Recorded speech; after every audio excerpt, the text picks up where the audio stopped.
Hello everyone, my name is Khoi and I am based in Albuquerque, New Mexico. Today we're going to be talking about tribal marketing and how it's going to help you excel your business, especially up with the upcoming market segments, the Millennials and the Generation Z. A little bit about myself. I was born in Vietnam but raised in Albuquerque, New Mexico. I have a degree in psychology and an MBA. So with those two degrees, I use them daily in real estate. I'm sure you use psychology every day also. I do enjoy traveling for speaking engagements. Of course, we are in unprecedented times, so we are doing everything virtually. So thank you so much for joining me. So before we get started on travel marketing, let's talk about what our next market segments are that's going to be huge. First, we have the millennials. Who are the millennials? Well, millennials are born between 1980 and the 2000s. The dates are disputed, of course. Some people say 1982 and some people say 1998, but generally it's around these years. But what unifies these millennials is they're born in a period of rapid change. So they're going to be the biggest generation in the history of the United States. Why should we market to these millennials? Well, one, they're going to be the largest generation that we've ever seen. They spend $600 billion in the US a year.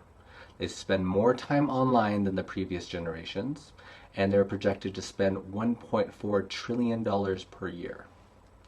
But with all these great numbers come great challenges. Some of the challenges are 81% of millennials expect companies to make public commitments to charitable causes. 54% of millennials do buy online. 40% of millennials always check reviews before buying. And 75% buy based on the experience of the product. Millennials also carry $1 trillion in student loan debt, and the average is $10,000 per millennial. 41% are delaying owning a home because of this debt. Speaking about housing, millennials are entering their peak home buying years, so their reluctance to enter the housing market is shifting. So between 25 and 45 are their peak years, so we're going to see a surge of home sales. And this is always a great statistic to know. Also, there's a growing number of millennials that are choosing to stay at home with their parents. If you look at the chart closely, the number was trending down until after 9/11, when it went up a little bit, if you see here, and then it went up again when the Great Recession started. So those are great numbers to keep in mind. In a recent report, 51% of millennials are choosing to stay home with their parents before they can leave the nest. But a lot of them are waiting to fly. There are a huge number of millennials that say they want to own a home very soon. This source is Trulia. So between these ages, if you see 18 to 34, 35 to 44, 45 to 54, those numbers are much higher than the 55 plus who are not really as interested in owning a home as these millennials. Next up, we have Generation Z. These folks were born around the year 2000. They were raised by Generation X, but during times of economic stress, war, debt, and lots of burdens. But interestingly, they were born with the device in hand. Remember, these kids were born in the year 2000. The iPhone came out in 2007. They did not know a time when there wasn't mobile technology. And these Gen Z will be the most diverse generation to date. Why should we market to them? They're actually going to be even bigger than millennials in population. They're going to account for 40% of all consumption in 2020. Now, of course, the consumption are going to be smaller products, not houses in particular.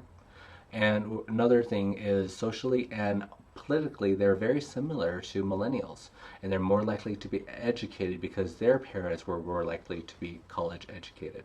Of course, there are some challenges to marketing to Gen Z. They are going to be the most diverse group. They are born with technology. They're more progressive than ever.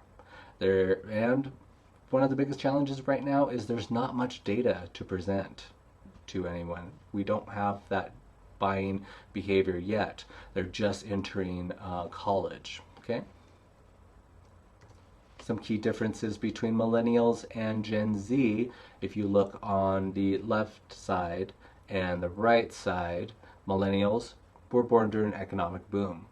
The Gen Z were born during a recession. Okay, and idealistic versus pragmatic. Millennials focus on experiences, and Gen Z is going to be more focused on saving money. Okay, really cool though is millennials are mobile pioneers and Generation Z are mobile natives. They're both going to be very familiar with technology. And last but not least, the social medias that they prefer are millennials. They like Facebook and Instagram. Gen Z prefer Snapchat, TikTok, and Instagram. Interesting fact though is a lot of millennials and Gen Z are now migrating back to Facebook because now they're being hired and entering the job market, and they're really cleaning up their social media there. Also, a key difference that's not on this chart is millennials' attention spans are at 12 seconds. Generation Z, the difference there is their attention span is 8 seconds. You have 8 seconds to make an impression on a Gen Z. Luckily, we still have 12 for millennials. So how can we market to millennials? Well, 5 ways are: we have to foster trust. 84% of millennials say they don't trust traditional advertising. They don't like it either. They care about third-party recommendations. That's why influencers are such a big deal now to millennials. And although there are a lot of companies and realtors on social media, they use it as a megaphone, right? So they're just on their posts shouting. Okay, I always like to think of social media as a party. And you do not want to be the person in the corner yelling 3-bed, 2-bath, just listed every few minutes. Okay, no one's going to want to talk to you if that's all you're going to say. If you're not going to engage people, they're just going to alienate you. So realtors really need to start to strive to be authentic on social media. You need to show some humanity within your brand and talk about the tough times that come along with our career as well as the good. Open up and comment back. Plan for mobile. Millennials check their phones on an average of 43 times a day. So if your conversion path is not optimized for mobile, you could be leaving sales on the table and turning off a potential future customer because of a frustrating mobile experience. Of course, when we look at that number 43, we think, okay, we probably check our phones 10 times as much a day. And reviews. Okay, reviews are going to be everything. Social proof is a powerful conversion tool. 88% of online shoppers have incorporated reviews into their purchase decisions. And negative reviews or no reviews, which could be even worse, will stop a millennial customer from working with you. And last but not least, storytelling. We really need to start investing in storytelling. And of course, we'll talk more about this in a little bit. Let's talk about ways to market to Gen Z. We need to start selling experiences and not just products. They're not interested in hard sales. They're really immune to obvious marketing campaigns now.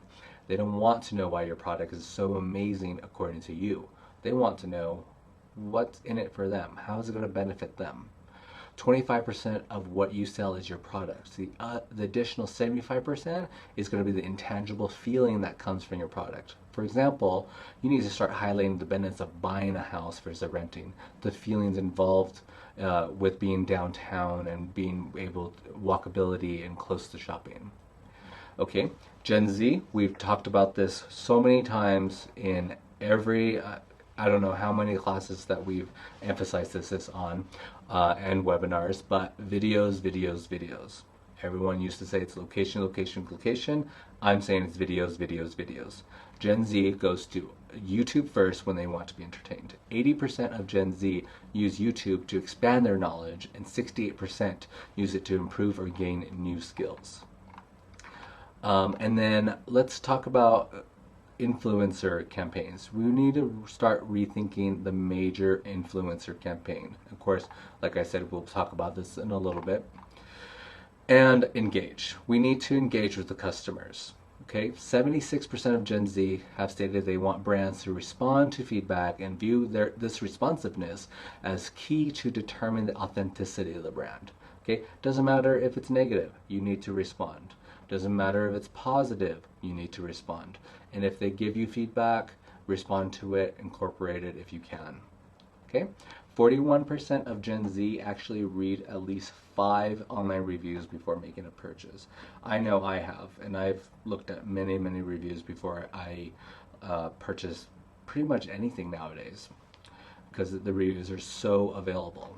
And then Gen Z also, they like to highlight the dedication to privacy. So the more you can do that, the better. 88% of Gen Z agree that privacy is very important to them. So let's back up a little bit though and talk about marketing history before we talk about tribal marketing.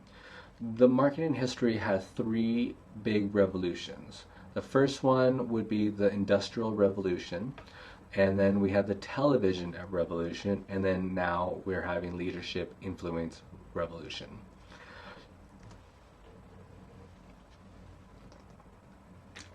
The Industrial Revolution started because the efficient factory changed the world.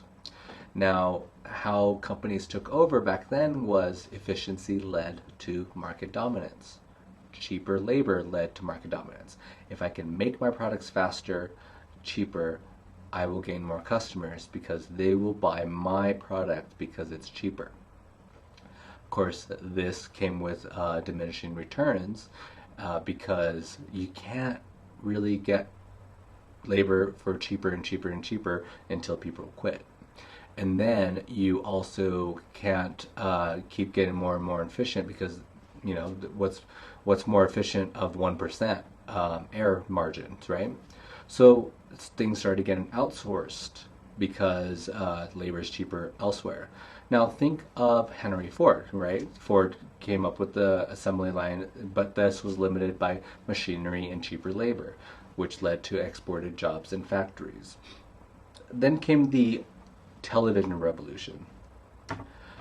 Now, what happened here is, of course, TV happened, and advertisers realized that, okay, the more exposure I do, the more money I spend, the more I can gain market dominance. Okay, but this is also very costly, and consumers are starting to get immune to advertisements, and also can be very unethical. For example, think of McDonald's and Marlboro. McDonald's really, you know those golden arches whenever you see them across the world. And of course, Marlboro was advertising to kids. As you can see on the right side, Jewel was urging kids to buy nicotine cartridges for Mother's Day. So, you know, it plays into this iffy ethical behavior. But now we're emerging to a new type of marketing called leadership marketing. And leaders are connecting people and ideas. And because of that, because of social media and the internet, these groups are able to connect with each other across the globe. These are going to be more, the challenges are these are smaller groups and there is more time involvement. Now think of influencers and now think of tribal marketing, okay? Traditionally, though, with market segmentation, we've done 4 categories. And we talked about 2 of them just earlier, which were Millennials, Generation Z, Baby Boomers, and Gen X. Now, I say traditional because that's not the way we should be approaching marketing anymore. Just for example, Netflix has a total of 1,300 segmentations for their consumers. Okay, 1,300, and we always talk about these four. How do I market to millennials? How do I reach out to Gen Z? You know, what do baby boomers like? But here we are having Netflix with 1,300 different segments for their customers. What they're seeing is there are 20-year-old men who like watching Dance Moms, and there are 60-year-old women who like watching Ink Master. And so the more fine-tuned and the more in touch we can get with our customers, the more we can do and be able to help them. So why should we look at tribal marketing? Well, first of all, tribal marketing involves a lot of word of mouth. And also the influencer market was predicted to hit $2 billion in 2019. It actually hit $8 billion. And now it's predicted that the 15 billion influence marketing will hit 15 billion by 2022. Word of mouth can double the returns of paid advertisements. Influencer marketing, as you can see, it quadrupled the amounts. But if that's the case, everyone's predicting 15 billion by 2022. I'm thinking it's going to be even larger than that since we were so off in 2019. So, just for example, let's have the scenario. There's a scenario where there's a search results and on Google, and the first result is the realtor's website, and they're promoting themselves, and they're saying they're the best or the biggest, and you should choose them. Underneath that, there's a good Zillow review about that realtor. And underneath that, there's a horrible 1-star review about that realtor. What do consumers click first? So, if you said the third one, the horrible review about that realtor, 99% of the time the consumer hit the horrible review first. This is proof that advertising is no longer the king. And even though a realtor may be paying for the top spot, the review has now become the king. So part 2 of the review situations or scenarios, word of mouth carries more weight now than ever, and mass media advertising is on its way out. TripAdvisor now outranks hotels themselves. Google My Business is based on real people giving reviews of your business and making sure that they are local. Reviews are so important now that people are creating companies to give reviews for Amazon products. Fake reviews can be bought now. So how was this all possible? How is it possible that we can do all this and to have the reviews? It's mostly because technology has become the equalizer. Okay, we with the internet and cell phones and etc., it's all possible because of technology. Stepping back a little bit, the technologies nowadays that we like to talk about, SMS, which is texting, email, social media, and video. Let's talk about video. YouTube was bought for $1.65 billion in 2006. It was started in 2005. That's how much Google had confidence in this platform, that video would be the next big thing, that they paid almost $2 billion for a company that was only 1 year old. So, what is one of the benefits of technology? Well, technology allows people to connect with each other. They will connect people who want to be connected. There are men who like to work on Volvos that are from the 1980s and race them, and they like to get together and they call themselves the Turbo Bricks.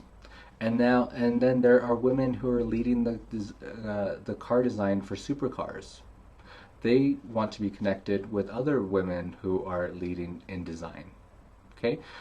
Should we market, just because they're the same age, should we market the same between the two? Absolutely not. They're going to be two different tribes. Okay, so there can be a tribe for literally anything. Technology also gave a voice to the minority. So here, if you look at technology, these numbers here, if one text message relayed can create an entire revolution. Each person in these lines, if only each person texted another 12 people in less than 14 minutes, almost 36 million people will be engaged. After another 2 minutes, 429,981,669 people will have the same message.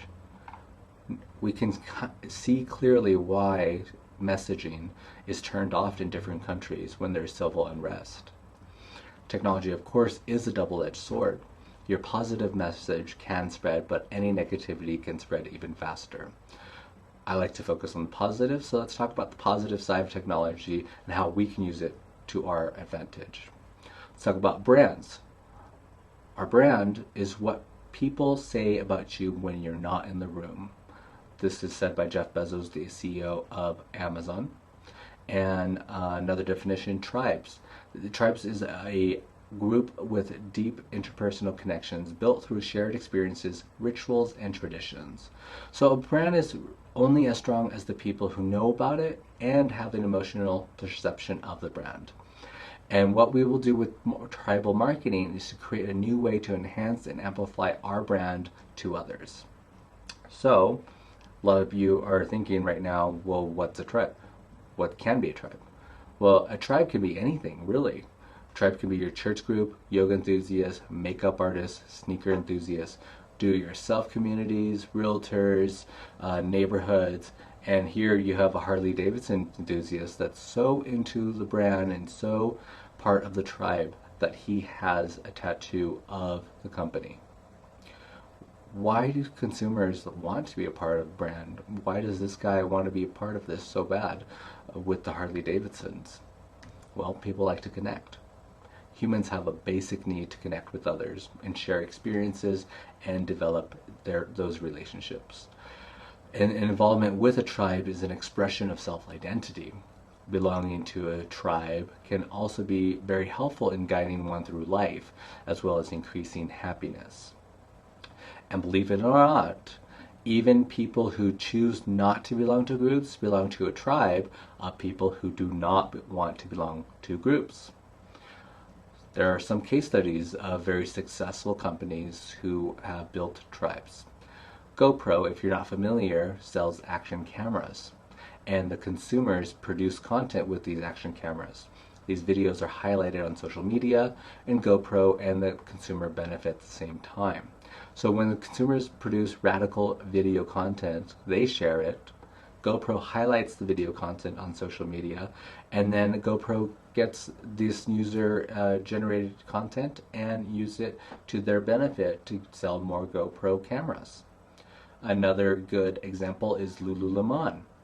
There was a need for goods that people required in order to practice yoga.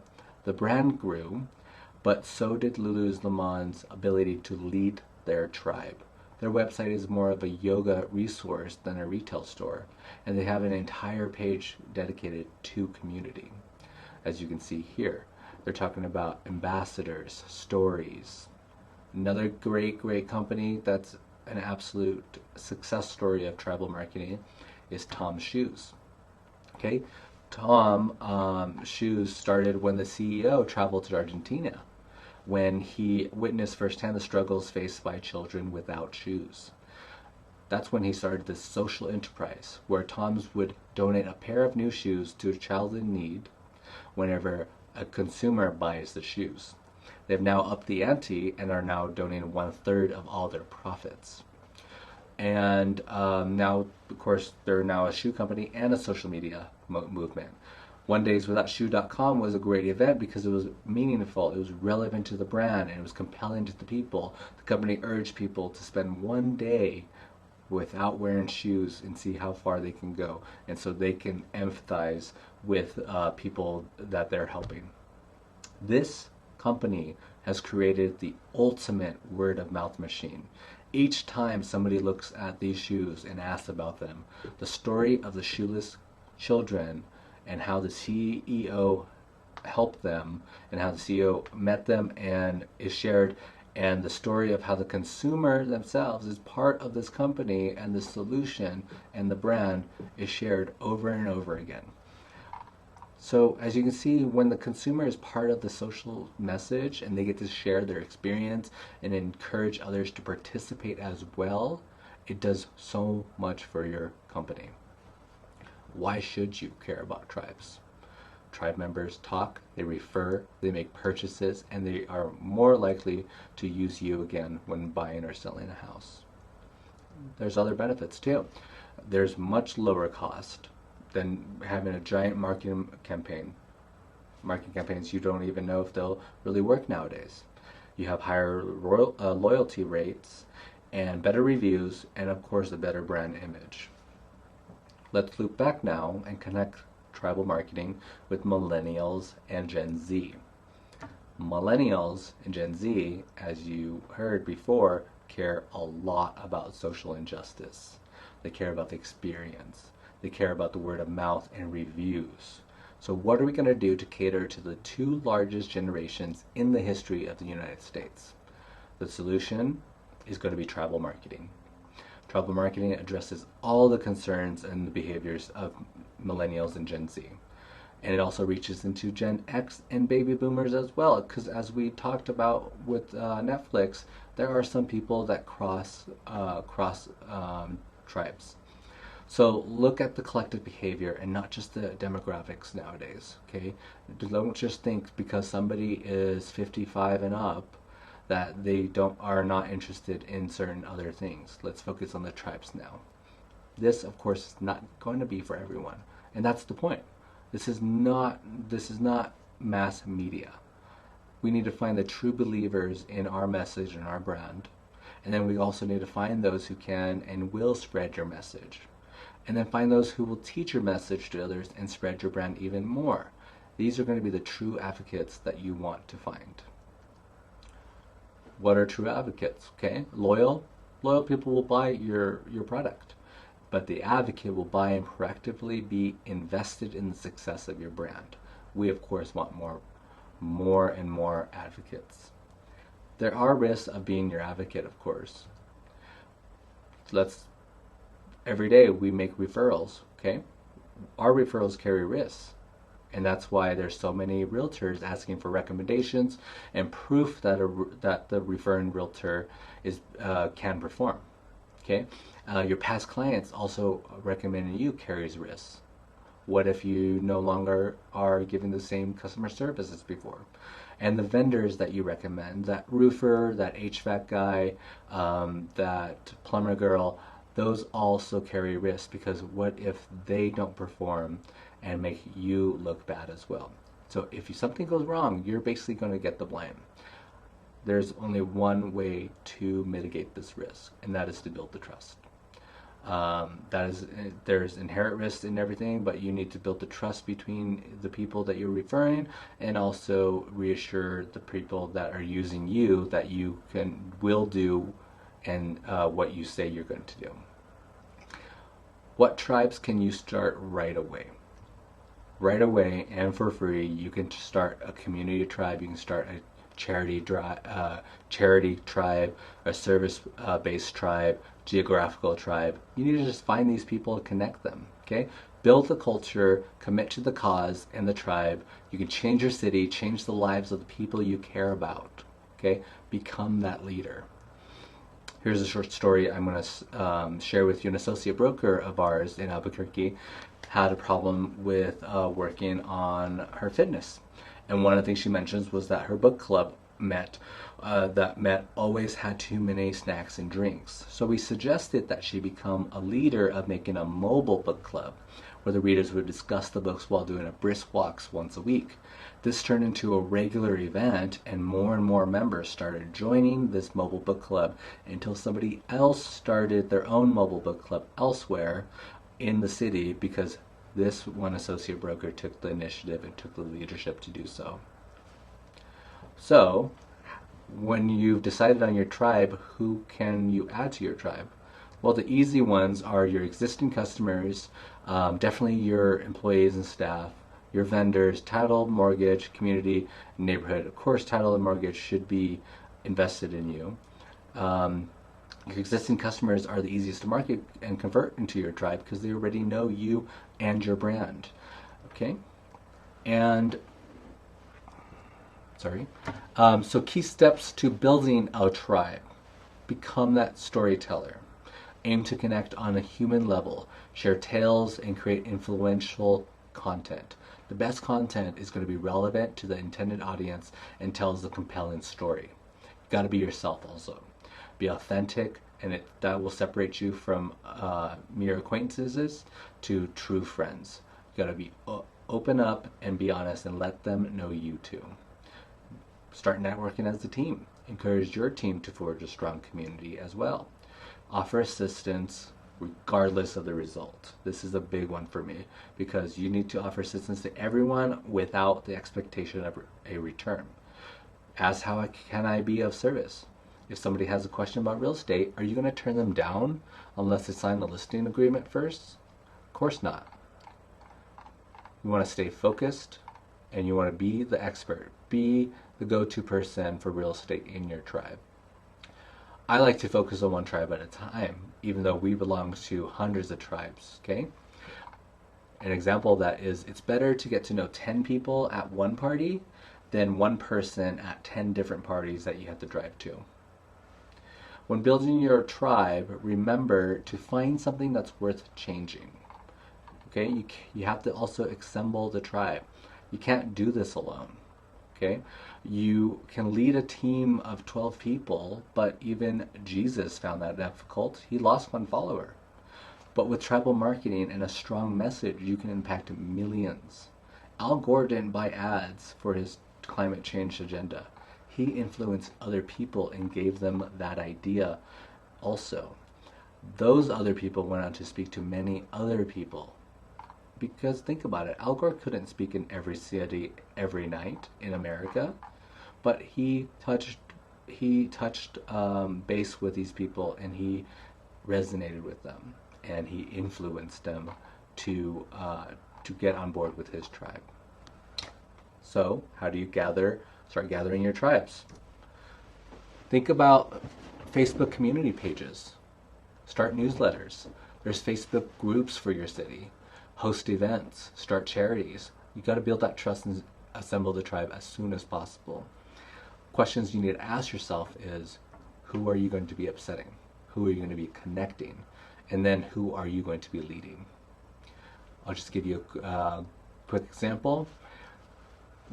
My company that I work for in Albuquerque, we're known as the most charitable brokerage in Albuquerque. We donate portions of our sales revenue to different organizations if that is how the client is referred to us. We interview charities on our website and YouTube channel. We are on the radio highlighting different charities in Albuquerque. We do fundraisers for the needy and involve our past clients, current clients, vendors, employees, and the community. And we are on TV for our Kentucky Derby events that raise money for the people with special needs. Another example is having a geographical farm-based tribe. Okay, for example, we have for downtown Albuquerque, we have the Facebook group for that area. We're part of the neighborhood association. We host events in the neighborhood. We facilitate security meetings. We welcome every new person moving into the neighborhood, whether they worked with us or not, and we promote the businesses in that neighborhood. So if you think about it, our target is the neighborhood, and our tribe members are those who live there, work there, and are invested there in downtown Albuquerque. We're leveraging our relationships with the neighborhood to build the bonds. We promote the local economy and connect the economy with the businesses who need them. We created a tribe within our geographical farm that automatically recruits more and more members. And in that sense, they keep relaying our message to new and new people. Tribes that you can start right away and that you're already probably a part of are going to be your work tribes, your charity tribe, your neighborhood, your community, even people who love working out, your fitness tribe, any hobby that you can think of. And as we see online, our real estate groups. So look at the collective behaviors and not just the demographics. Let's talk about your Nagelrep tribe. Nagelrep crosses multiple demographics. It's not just segmented by age anymore. We're connected with our profession, our education, our networking, and we love helping each other out. We love volunteering, and of course we want to be part of the best. My tribes are being a realtor, being a CRS, definitely a nerd, love athletics. I am a total ramen fanatic. I love my city, Albuquerque, and then specifically downtown Albuquerque I'm part of. Work with lots of charities. I'm part of the LGBT community, and I am part of Nagelrep as well. So, in the next generation, for the next generation, you need to prepare your tribal marketing now. You'll be ahead of everyone else when it comes to marketing to Millennials and Generation Z. You're going to become that leader for the next generation. Create that tribe that recruits others into your message and adapt to the changes and needs of your tribes as you grow bigger and bigger. So I challenge you to start developing your story. You're going to want to identify those who want to be connected, lead that movement, make that change, and rinse and repeat. The next generation of consumers do not want mass marketing or big brands. They want the interaction, the connection, the social investment. For example, Zillow cannot match your leadership and your ability to connect with people. They cannot copy your story or command your tribe. So I challenge you to create a movement and upset the status quo in your community and make an impactful change. By creating your tribe, you're creating your ultimate marketing machine. Thank you so much for joining me today. If you have any questions or comments, please reach out to me. I would love to hear about your journey and how you're creating your tribe. And if you run into anything, I'm always here to help you. Thank you so much.